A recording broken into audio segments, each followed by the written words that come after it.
Gusto mo na mag-vlogging at mahilig ka mag-take ng picture o kaya mag-video-video or gumawa ng vlog, etong perfect na tripod na para sa'yo.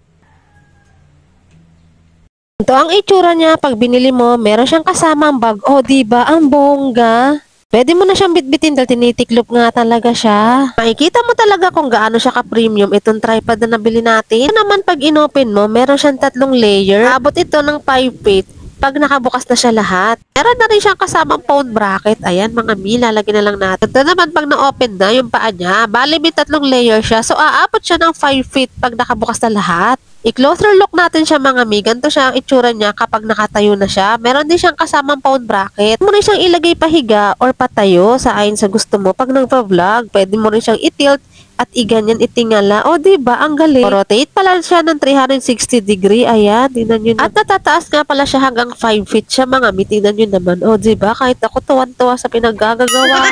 Grabe, mas matangkad pa talaga siya sa akin. Grabe, itong na-purchase ko, napaka-premium niya talaga tingnan. Katulad kita na mahilig na rin mag-video-video or mag-uumpisa na rin mag-vlog, dito ay super helpful talaga nito. Napaka-easy lang niya dalhin kung saan-saan kasi nga may hawakan siya dito sa gilid. Double din ito kasi meron din siyang hawakan. Pwede mo siyang ilipat-lipat kahit sa ang pwesto. Gusto mo rin dito, ilalagay ko yung link dito sa comment section.